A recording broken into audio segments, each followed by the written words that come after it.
Sobre los montes y collados a mi amado buscaré. Grande es su hermosura, y al estar en su presencia gozoso danzaré. Al Señor alabaré. Usando el libro de los Hechos. Entonces, si son tan amables, vamos a abrir nuestras Biblias en Hechos capítulo número 1.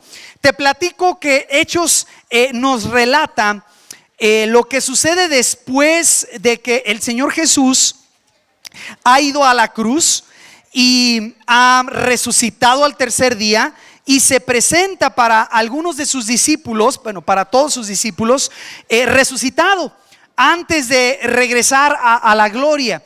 Y es bien interesante lo que vemos retratado en el libro de los Hechos, porque se llama Hechos porque nos retrata precisamente el accionar de los discípulos durante este tiempo del nacimiento de la iglesia en la historia, en el primer siglo. Hechos retrata más o menos un periodo de tiempo entre por ahí del 35, ¿verdad? A más o menos, o el 33 propiamente hablando, a el año más o menos 75, dependiendo qué estudie usted o qué libro estudie, pero en realidad ese es el tiempo de historia que nos relata. Pero mira, lo que quiero que hagamos hoy, insisto, no vamos a tomar demasiado tiempo en esto, pero mi intención es que veamos una fotografía de cómo creció la iglesia, primera iglesia que fue fundada, ¿verdad? De los primeros creyentes, que eran en su mayoría judíos, en un proceso de crecimiento, de tener una mentalidad de solo recibir, a tener una mentalidad en la que ahora la iglesia entiende que tiene que dar. Y vamos a entender y aprender juntos cómo la iglesia pasó por este proceso. Y es un proceso precisamente. No es algo que sucede por una oración, no es algo que pasa nada más por un instante crítico, sino es un proceso. ¿Dónde vamos a empezar el viaje? Te aviso que vamos a hacer un viaje muy rápido a través de unos cuantos capítulos del libro de los Hechos, y nos vamos a detener solamente en unos lugares. Imagínense que estamos haciendo un tour de la historia de los primeros años de la iglesia. ¿Dónde comienza? En Hechos capítulo número 1. Allí en tu capítulo 1 verso 6 se nos cuenta que los discípulos estaban reunidos con el Señor Jesús, que ha resucitado. Y se nos dice en el verso 6 que los que se habían reunido preguntaron diciendo: Señor, ¿restaurarás el reino a Israel en este tiempo? Eso es lo que preguntan. Y observa la respuesta de Jesús. Y él les dijo: no os toca a vosotros saber los tiempos o las sazones. Sazones es épocas, temporadas, que el Padre puso en su sola potestad. O sea, ese versículo quiere decir: a ustedes no les toca saber las cosas que el Padre dejó reservadas para sí mismo. Estas no les corresponden a ustedes. Pero ¿qué les dice Jesús a los discípulos, hermanos? Pero recibiréis poder cuando haya venido sobre vosotros el Espíritu Santo. Ahora la pregunta es: ¿para qué es ese poder y qué va a hacer el Espíritu Santo? ¿Qué dice en su Biblia? Y me seréis testigos en Jerusalén, en toda Judea, en Samaria. Y fíjense la intención de Jesús que dice ahí: y hasta lo último de la tierra. Este versículo es el centro de la explicación del libro de los Hechos, ¿de acuerdo? Todo el libro de los Hechos está resumido básicamente en su Biblia en Hechos capítulo 1 versículo número 8. Entonces es muy importante entender, cuando nosotros revisamos el libro de los Hechos completo, que este versículo es la clave de lo que vamos a ver en todo el libro completo, ¿sí? Hechos 1:8: recibiréis poder cuando haya venido sobre vosotros el Espíritu Santo. Y ese poder es para ser testigos de lo que acababan de ver. Y luego Jesús menciona Jerusalén, Judea, ¿qué otro lugar menciona?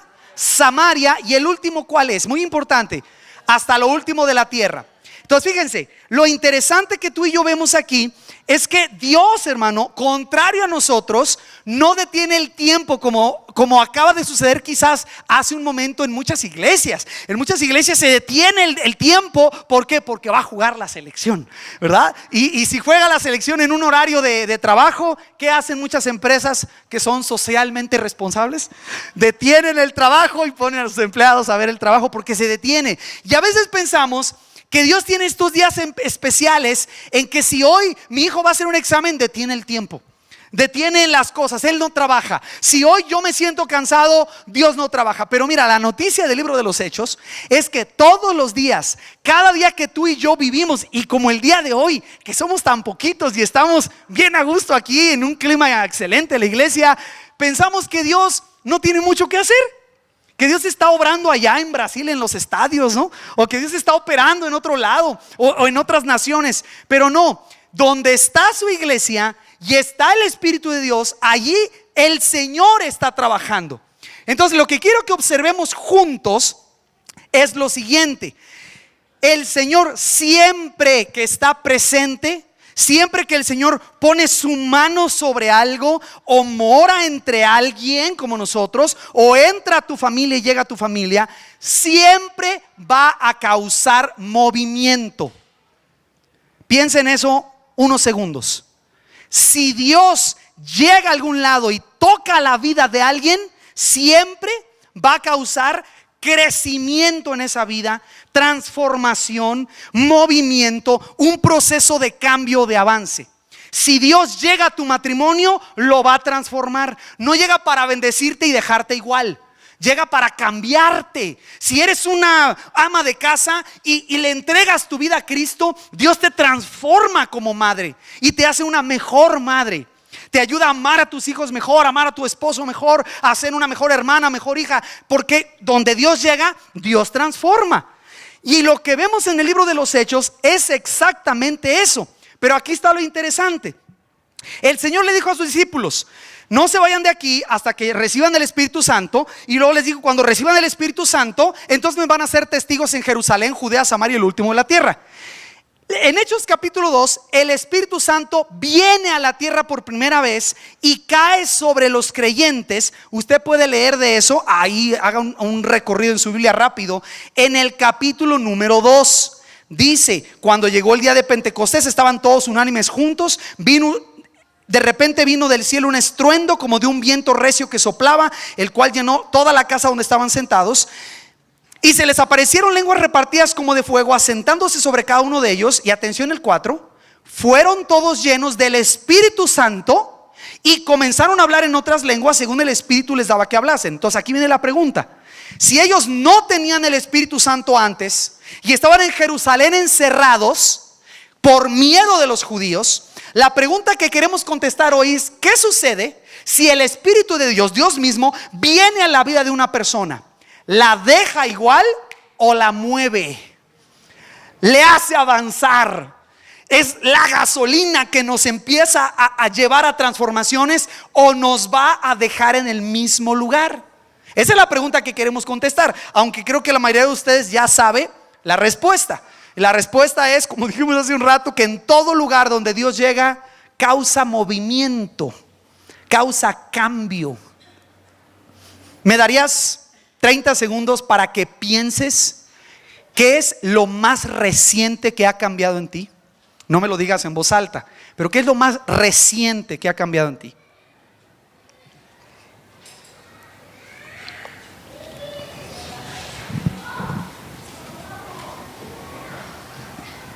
Algunos dicen: ayer mismo Dios hizo algo. Otros: esta mañana en el estudio bíblico. Pero quizás hay algunos aquí que ya no nos acordamos la última vez que Dios cambió algo, que sucedió ese movimiento. Entonces, solo ahí como paréntesis. Pero ¿cuál es mi intención? En el capítulo 2, tú tienes la noticia de una iglesia que está nuevecita en recibir el evangelio.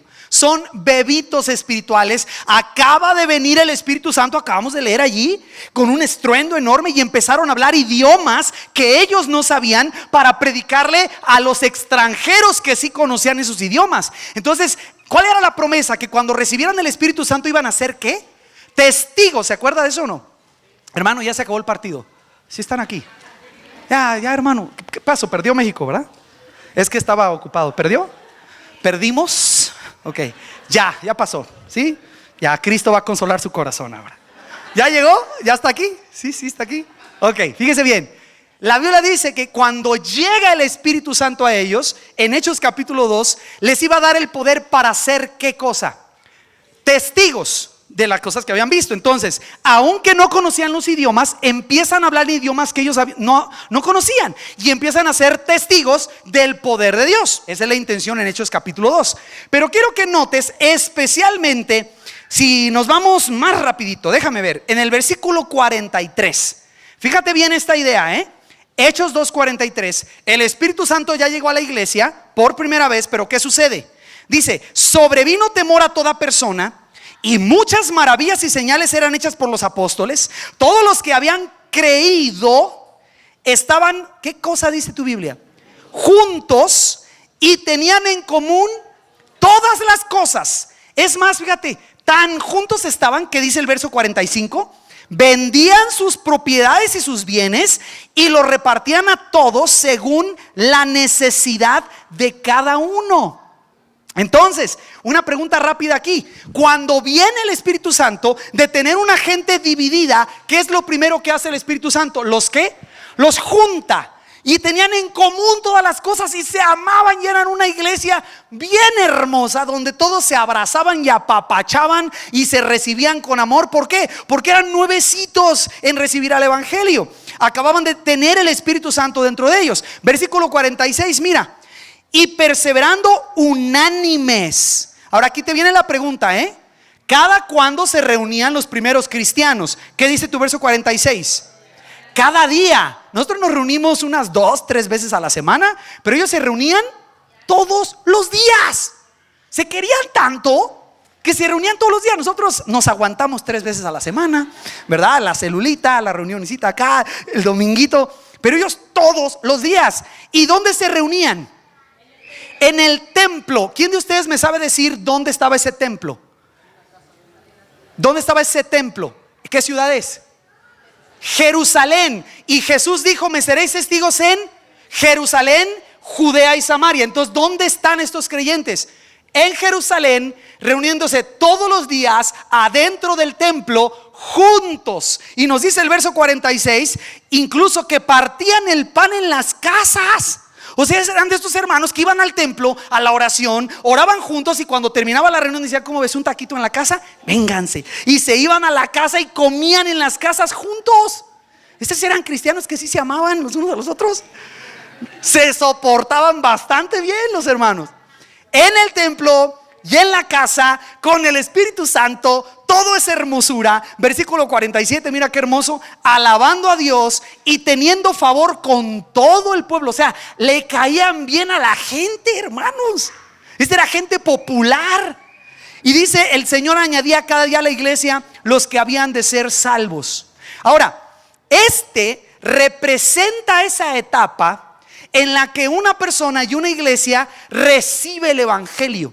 Y cuando recibimos el evangelio, no, hombre, es todo amor, todo preciosura. Y no te voy a decir que eso se acaba después, porque conoces al hermano latoso. A veces sí sucede, pero más el asunto aquí es que esta representa la etapa en la que uno recibe el evangelio y algo sucede en nuestro corazón y en nuestra mente, egoísta, francamente, que pensamos que el evangelio y la Biblia y Dios tienen todo que ver conmigo.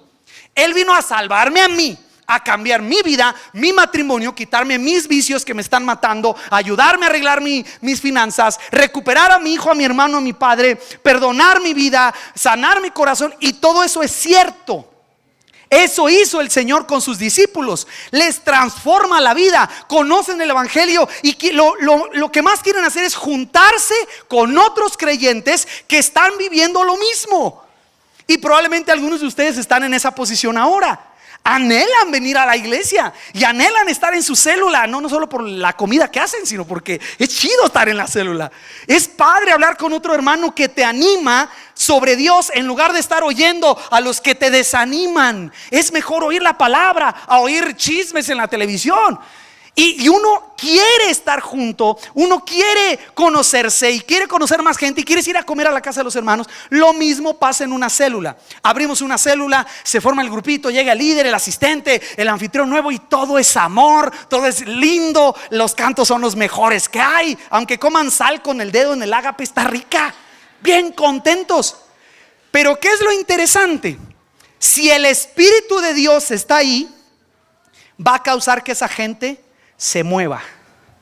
no se pueden quedar así toda su vida, pensando en su templo, su casa, comer pan juntos, tú y yo nomás, manita, vente. Esa no es la idea bíblica. Si está el Espíritu Santo allí, ¿qué haría?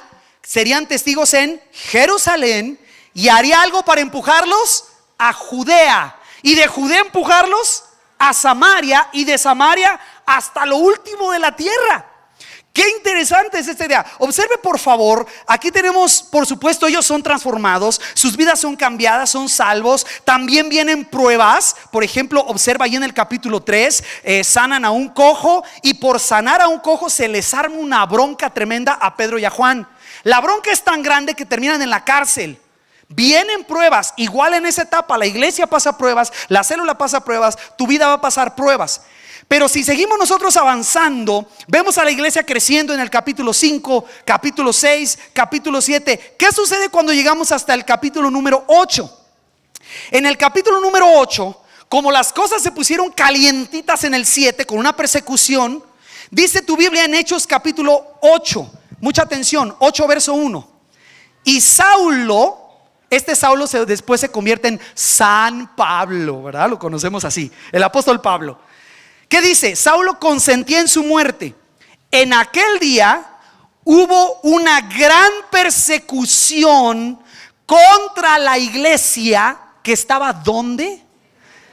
A ver, entonces, ¿esa iglesia qué opinan? ¿Es salva? Claro, el Espíritu de Dios está en ellos. Pero si el Espíritu de Dios entra a la vida de alguien, lo va a empezar a mover. Y aquí sucede algo interesante. Como ellos no se mueven porque están muy a gusto, el Señor envía persecución para sacarlos. Si usted dice, ay, eso es muy raro, te cuento una historia en 30 segundos. Esta iglesia aquí antes tenía techo, hace muchos años. Y éramos una iglesia que estábamos todos juntos y veníamos a hacer una de fiestas que hacíamos en el salón de allá arriba. Pero una de fiestas. Pero ¿sabes qué? No nos importaba Judea, solo nos importaba Jerusalén, nuestro templo y nuestras comidas. ¿Y qué mandó Dios? Pues un día estábamos trabajando ahí arriba y ¡pum!, se cayó el techo. Y por caerse el techo nos tuvimos que reunir en un parque que está a 3 cuadras, se llama Convención de Aguascalientes, camine por calle Penitenciaría. La mayoría de los hermanos que viven en esta zona lo han pasado, ¿saben de qué hablo? Ahí nos reunimos 2 años y medio. ¿Qué hizo Dios? Algo parecido. Como nosotros no estábamos pensando en ir más allá, que estábamos tan a gusto, Dios tuvo que mover un poquito la chalupa o la trajinera o la lancha o lo que usted se imagine que anda. ¿Para qué? Para sacudirnos a que si el Espíritu de Dios está aquí, nos va a mover más adelante. Hechos 8:1 dice: hubo una gran persecución contra la iglesia que estaba en Jerusalén. Y aquí viene la noticia, ojo. Y todos fueron esparcidos por las tierras. ¿Qué dice en tu Biblia? Mira qué interesante. De Judea. ¿Y qué decía Hechos 1:8? Me seréis testigos en Jerusalén, Judea y Samaria. ¿Y qué dice Hechos 8:1? Que fueron esparcidos por las tierras de Judea y de Samaria. ¿Quiénes? ¿Quiénes dice? Todos, salvo los apóstoles. Fueron esparcidos, no, o sea, se hicieron exiliados, refugiados, tuvieron que huir con sus cosas a riesgo de su vida, los querían matar. Y entonces salen del centro en el que estaban y empiezan a ir a la zona de Judea. Pero ¿qué es lo interesante aquí? Y algo que me interesa mucho que usted y yo veamos.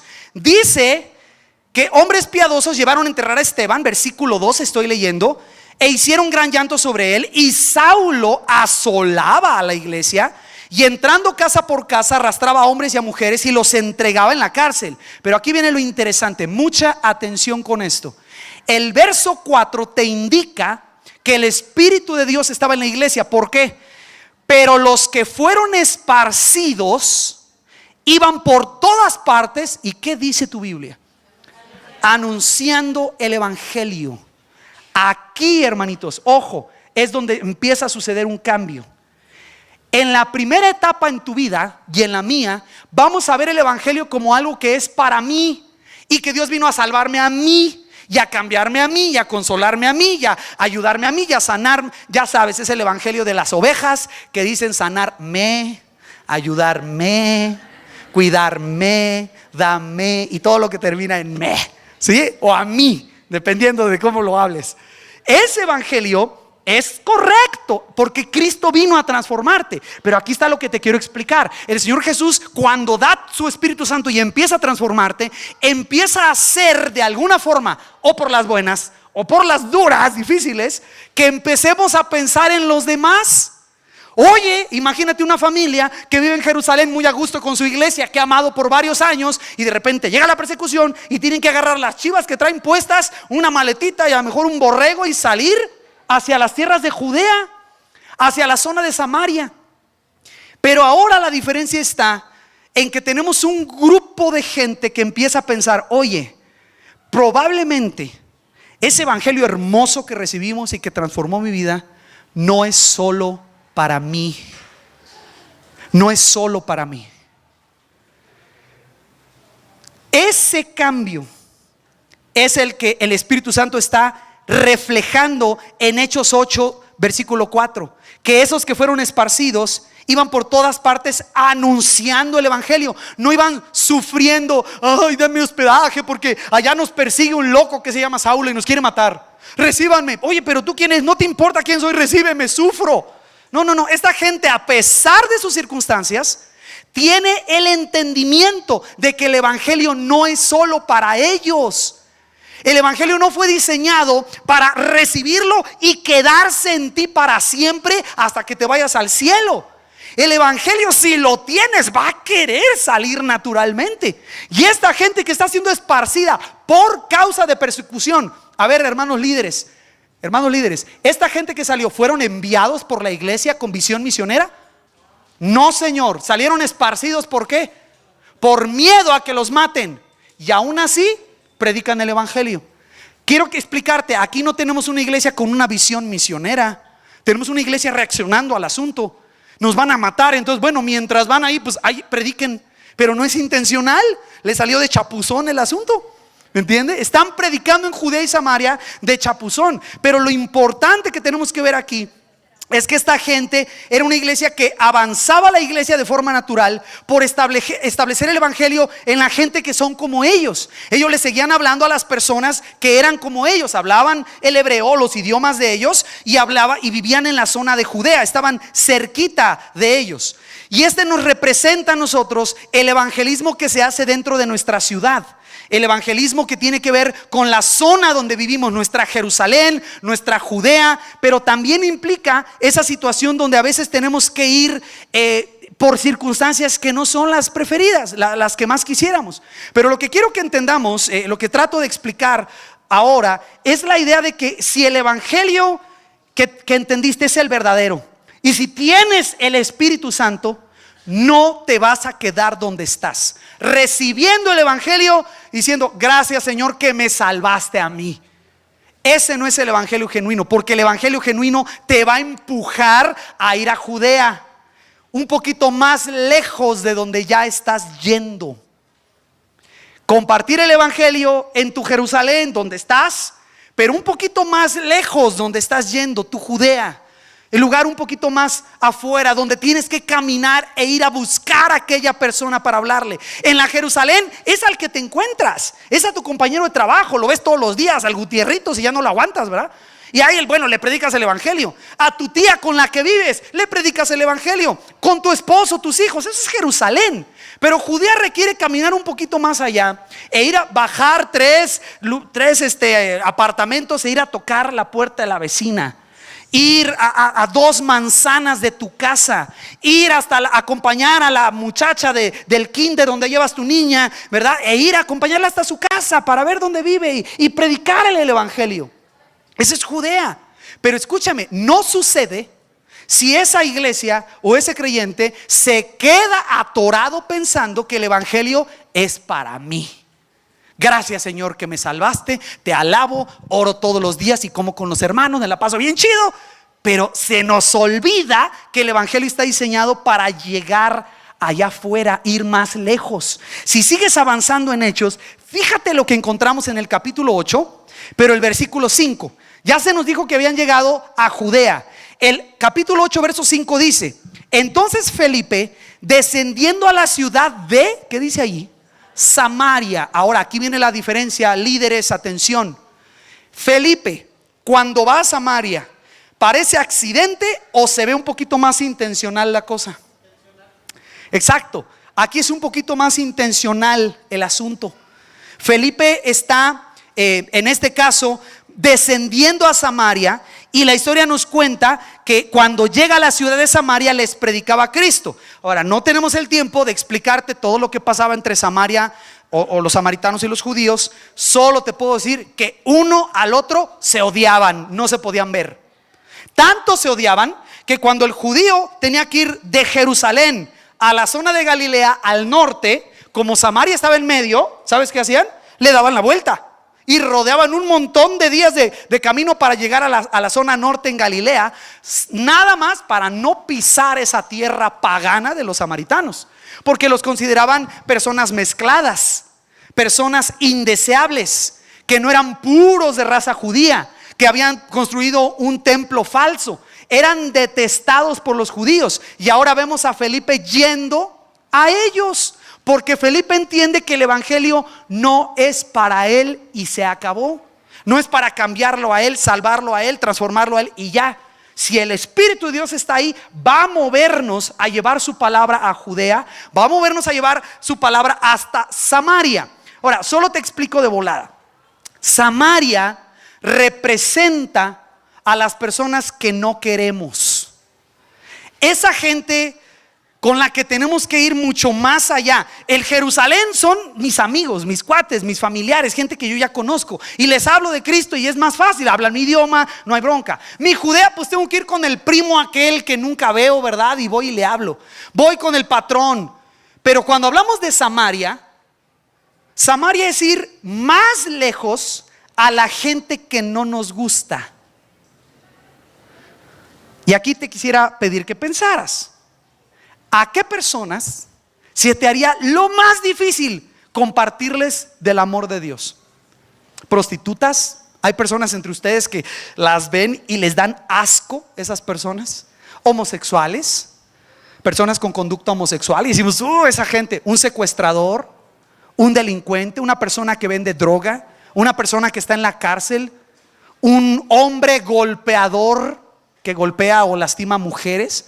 ¿Sí me entiende? Todos tenemos nuestra idea de que hay gente que es pecadora, pero hay unos que son pecadores y nos caen bien mal y no los aguantamos. Esa es la Samaria, gente en la que no pensamos que necesitan el evangelio. Y aquí vemos el avance. Una iglesia encerrada en Jerusalén, que luego es sacada a Judea y luego es enviada a Samaria para predicar el evangelio. Si sigue leyendo el capítulo 8, no tenemos el tiempo de desmenuzarlo, pero dice que Felipe, descendiendo a la ciudad de Samaria, versículo 5, les predicaba a Cristo, y la gente unánime escuchaba atentamente las cosas que decía Felipe, oyendo y viendo las señales que hacía.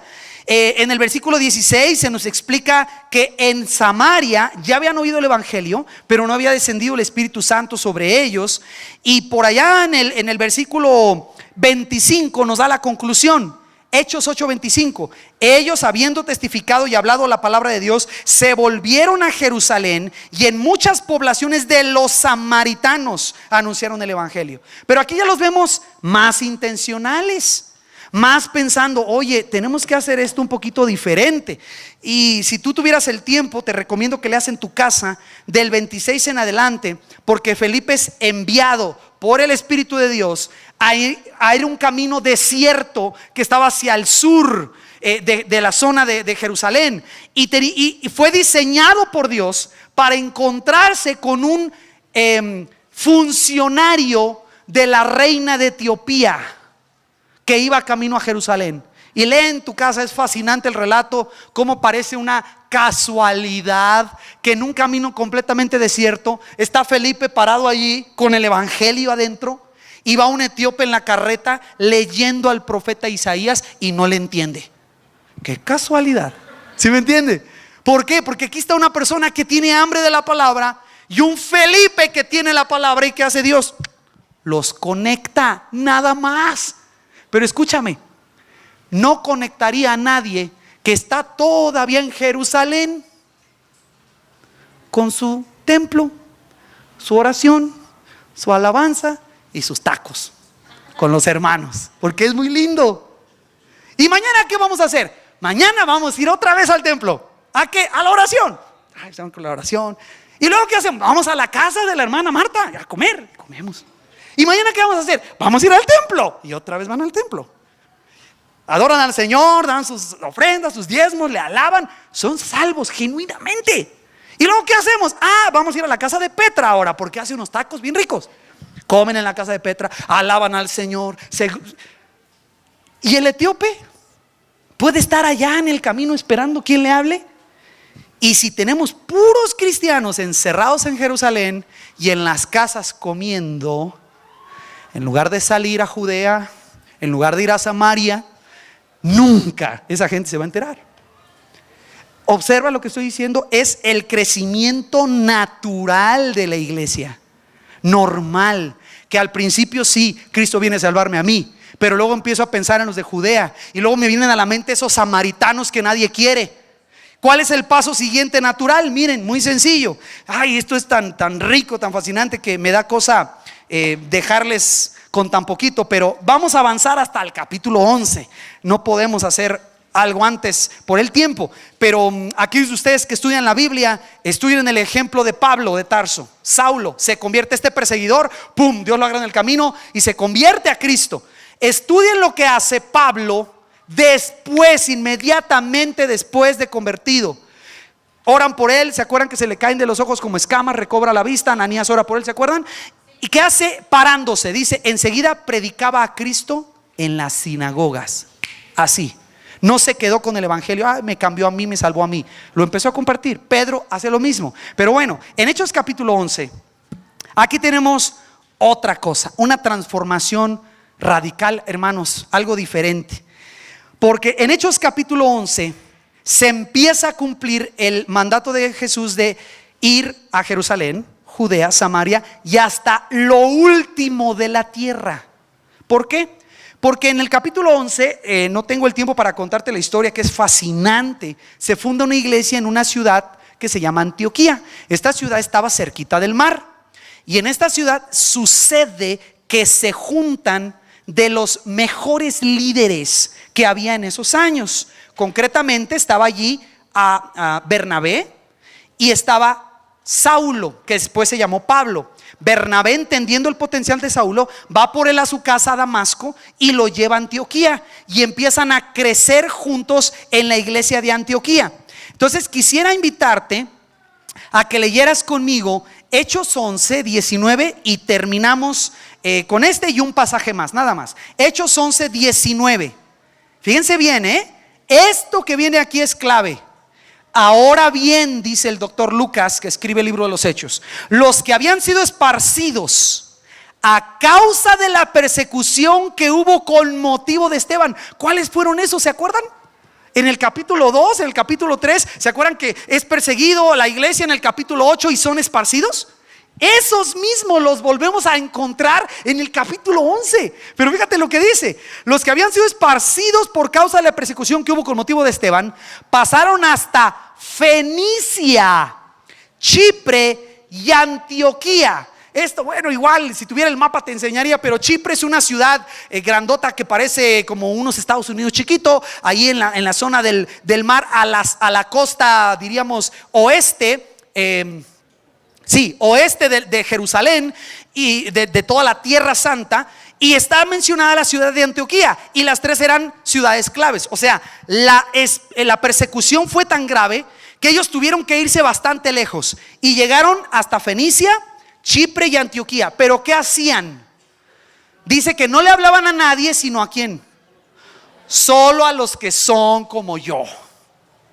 Habla mi idioma y trae rielitos así de judío y su kipá, entonces le hablo. Pero si había un gentilito por ahí, lo despreciaban y no le hablaban, excepto unos cuantos valientes que en el versículo 20 hacen la diferencia. Atención con esto que estamos diciendo.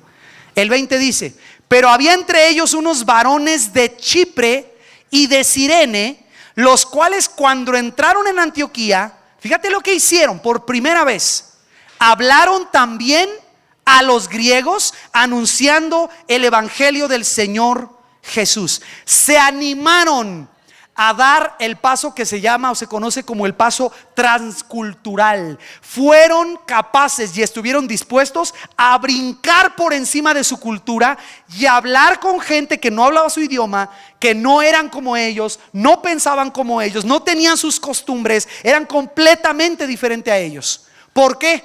Porque el Espíritu Santo es lo que hace. Si el Espíritu de Dios está ahí, no te va a dejar quedarte con el evangelio. Te va a empujar a llevarlo a tu Judea. Te va a empujar luego a que vayas a los que no son como tú. Y escuchen bien esto, es importante. Esta es la razón de la que estamos haciendo este mes de misiones. Nos va a llevar el Espíritu de Dios a poner nuestro corazón en esos grupos de personas de otra cultura que puede ser que esté al otro lado del planeta, que no tienen ningún solo creyente entre ellos que les anuncie el evangelio. Ni uno.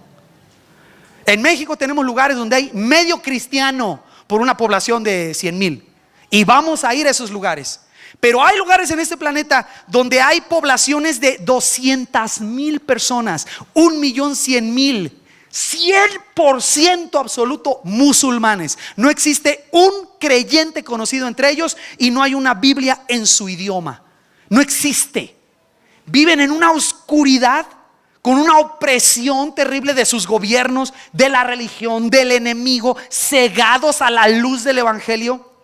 Qué triste, ¿no? Qué tragedia sería que los cristianos se hubieran quedado en Jerusalén, yendo al templo todos los días, juntos en las casas, comiendo alegremente, alabando al Señor y teniendo el favor con todo el pueblo. Qué triste historia. Pero el libro de los Hechos no hemos acabado, estamos en el capítulo 11. Léelo en tu casa, es fascinante cómo el evangelio, porque el Espíritu Santo está ahí, empieza a crecer y a moverse y a expandirse y a predicarse y a anunciarse. Y vamos ahora allá y ahora vamos acá. ¿Cuál es la conclusión en esto? En el capítulo 13, si me acompañas a ver, ya vimos que se funda esta iglesia en Antioquía. Y en el capítulo 13, para terminar, agradezco su paciencia, 13:1. Fíjense bien qué diferencia tenemos aquí. En 13:1 de Hechos dice: había entonces en la iglesia que estaba en Antioquía. Me detengo un segundo, ¿me permites? Esa iglesia que estaba en Antioquía, del capítulo 13, se fundó porque unos varones valientes de Chipre y de Cirene se animaron a hablar en Antioquía a los gentiles. Y mi Biblia dice que gran número creyó en el Señor. La mano del Señor estaba con ellos y gran número que creyó y se convirtió al Señor. ¿En qué ciudad fue esto? Antioquía. ¿Cómo nació esa iglesia? Porque unos valientes se animaron a hablarle a personas que no eran como ellos. Se funda esta iglesia en Antioquía y empieza a crecer de tal manera que cuando llegamos al capítulo 13, esta gente de Antioquía no estaba haciendo lo que estaban haciendo en el capítulo 2 los de Hechos, los de Jerusalén. Todos reunidos, solo nosotros, vente para acá, manita, no te juntes con la chusma, todo ese tipo de cosas. Esta gente tenía una mentalidad completamente diferente. ¿Por qué? Hechos 13 dice, fascinante, véalo. Había entonces en la iglesia que estaba en Antioquía profetas y maestros, y luego nos da los nombres: Bernabé, Simón, al que le decían el negro, eso quiere decir Níger, ¿sale? Si alguien le quiere decir así de cariño, le dice Níger y a lo mejor no sabe qué es, pero no es cierto. Lucio de Cirene, Manaén, el que se había criado junto con Herodes el tetrarca, y Saulo. Ahí están los líderes de esta iglesia. Podían haberse quedado felices para siempre en Antioquía, disfrutando la presencia de Dios, la bendición, comiendo juntos. Pero fíjense qué dice el versículo 2, es fascinante. Líderes, Hechos 13:2 parte el libro de los Hechos en dos. Mucha atención a este versículo. Ministrando estos al Señor y ayunando, dijo el Espíritu Santo. No fue Bernabé, ni fue Manaén, ni Simón, ni Saulo, ni nadie. Fue el Espíritu Santo. ¿Qué dijo? Apartadme a Bernabé y a Saulo para la obra a que los he llamado. Entonces, habiendo ayunado y orado, les impusieron las manos y los despidieron. Y en el verso 4 nos dice a dónde fueron. Ellos entonces, enviados por el Espíritu Santo, descendieron a Seleucia y de allí navegaron a Chipre. ¿Te imaginas esa primera mañana en la que se suben a un barco y el propósito es ir a una isla donde no se ha predicado el evangelio y hablar por primera vez el evangelio? Hoy lo conocemos como misioneros, pero escuche, es lo normal que debe suceder en una iglesia si tiene el evangelio. Sí, siguen habiendo creyentes en Jerusalén, siguen habiendo creyentes que van a Judea y creyentes que van a Samaria, a la gente que no es idéntica a nosotros, pero que está cerca de nosotros. Pero ¿qué onda con aquellos que están pasando el charco? Brincando el charco. ¿Te imaginas esa mañana que Pablo y Saulo ahí, verdad, y Bernabé están en el puerto y se van a subir al barco? ¿Te imaginas los nervios? Toda la vida que han tenido en esa iglesia y todo lo que han aprendido en Jerusalén. Pero ahora es tiempo de ir afuera, porque el evangelio, el Espíritu Santo, cuando está en su iglesia, no nos va a dejar quedarnos en el mismo lugar. Simplemente no se puede. ¿Me entiende?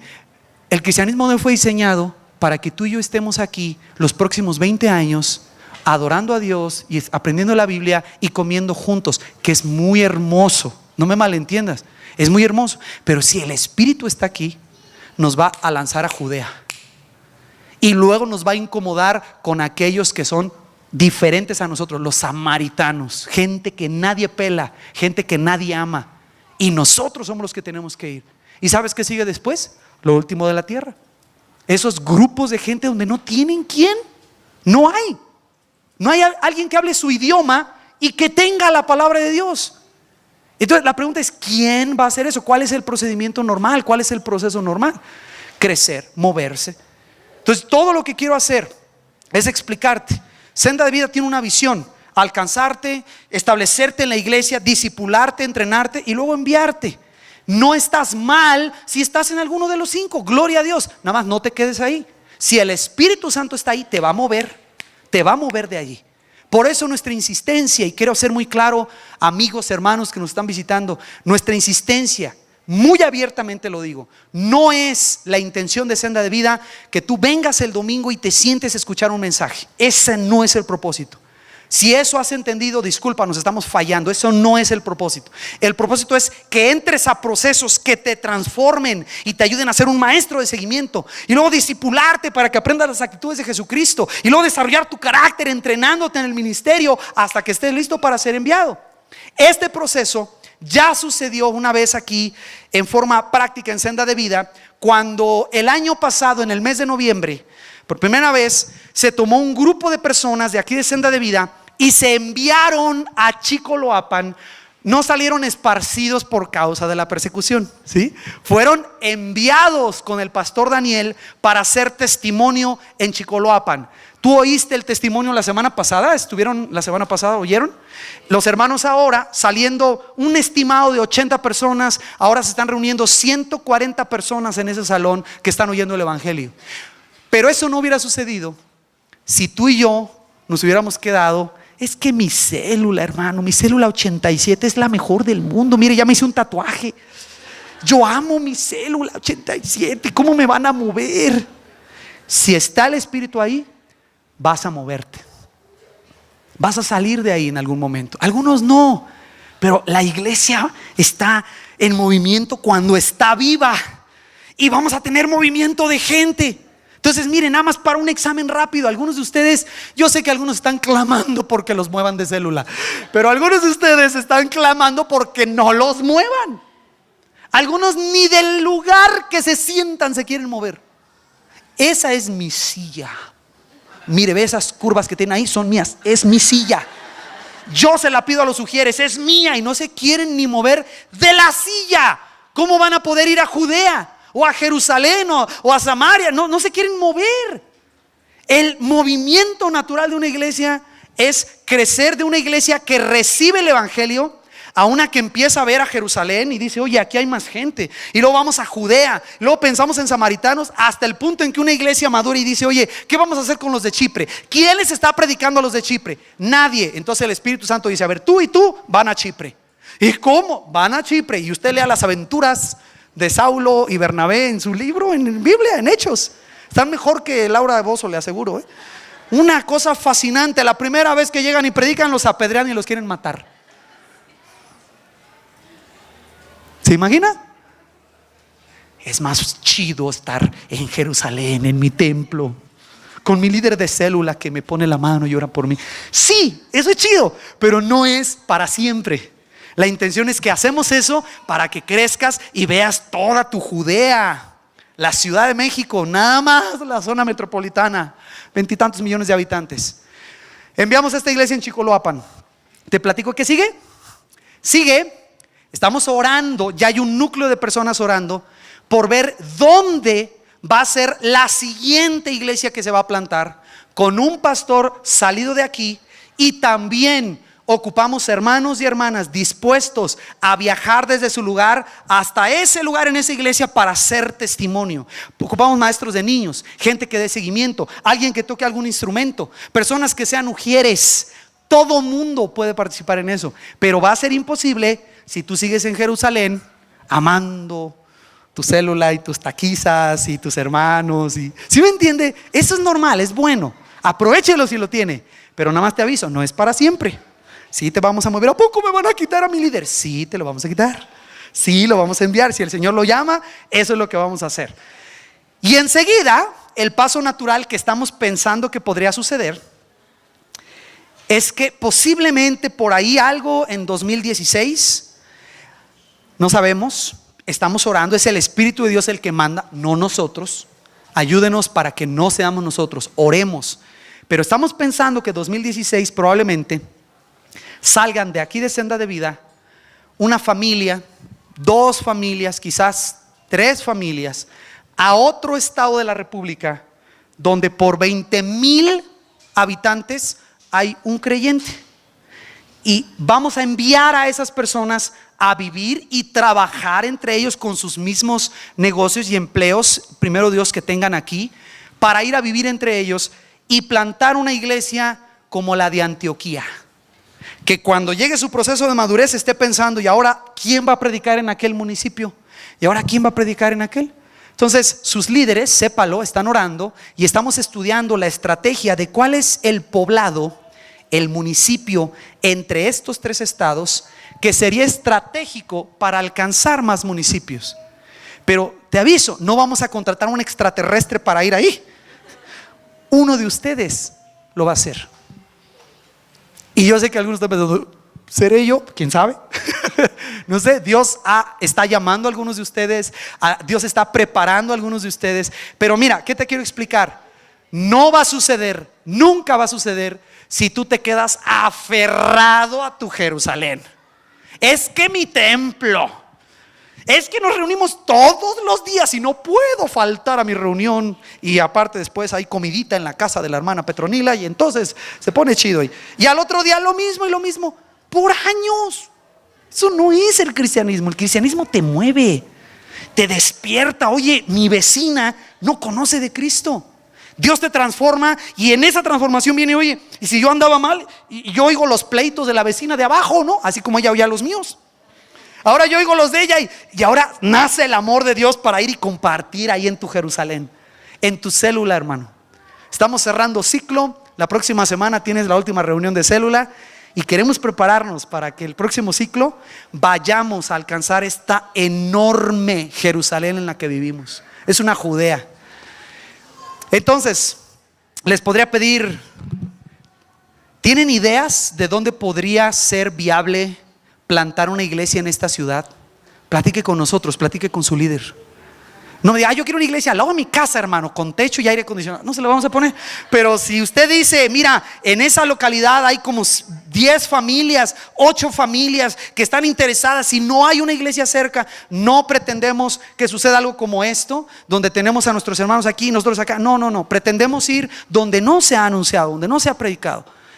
Y probablemente algunos de ustedes van a ser miembros de esa iglesia. Vas a ser el encargado de los ujieres de esa iglesia, o vas a estar encargado de dirigir la música en esa iglesia, o al frente de 6 maestros de niños en esa iglesia, o el pastor de esa iglesia. ¿Quién sabe? Pero ¿qué te estoy explicando? No es nada raro, es lo normal que hace el Espíritu de Dios cuando está en su iglesia. Entonces, para cerrar, te quiero preguntar, ¿cuándo fue la última vez que te moviste? ¿Cuándo fue la última vez que el Espíritu Santo te empujó allá a un camino desierto? O debo decirlo así, claro, quizás, ni siquiera en tu Jerusalén estás siendo testigo. ¿Ya no hablas? No tienes que convencer a la gente, no tienes que pelearte con ellos, no tienes que entrar en una discusión sobre la creación y la evolución. No, ser testigo de las cosas que Dios ha hecho, ser testigo. ¿Ya ni eso pasa entre tus compañeros? ¿Ya diste por hecho que ellos no son creyentes? Habla, abre tu boca ahí en tu chamba, ahí en tu escuela, con tu vecina, háblale, abre tu boca. ¿Y será que podemos hacer más hasta Judea? Puedes ir, si tu célula organiza, vamos a tocar puertas, puedes ir. Un evento en el parque, ¿lo harías? Ese empuje para salir, lo hace el Espíritu Santo. Tienes un primo que no has visto y sabes que le tienes que hablar. Y nomás no se da el tiempo, no se da. Búscalo, aparta el tiempo, ponlo en tu agenda, llámale, pídele por Facebook, ponle un chip y traquéalo, haz algo, pero busca al primo y haz algo. Pero aquí la clave es pues ese cambio de mentalidad que sucede en un punto en el que entiendo que yo no estoy siendo movido, no estoy en la circunstancia que estoy solo porque me está yendo mal. No, Dios tiene algo que ver aquí. Dios está haciendo cosas, Dios está transformando nuestra vida. No suelo hacer esto, pero si me permiten, es de las pocas veces que voy a hacerlo. Pero hace varios meses un miembro de nuestra iglesia, muy querido, varios de ustedes lo conocen, fue enviado a trabajar a otro lugar en la República. Lo enviaron a Puerto Vallarta. Y la plática fue, bueno, ¿y ese movimiento qué onda? ¿Es mala suerte? ¿O Dios querrá algo? Y entonces estamos orando para ver qué es lo que Dios quiere. Pero sucede que hoy nos visita, miren, está aquí de visita con los chilangos, es mi hermano Rafa. Quisiera que oráramos por él al ratito. Pero así como él, muchos de ustedes pueden ser enviados por trabajo, por circunstancias, por situaciones a otros lugares. Algunos de ustedes les dan sus casas cuando piden Infonavit, hasta allá donde el viento da vuelta, ¿no? Allá le dieron su casa y piensan que es una maldición. Yo quería vivir a un lado de senda de vida, hermano. Allí quería vivir. Qué bueno que no vives aquí.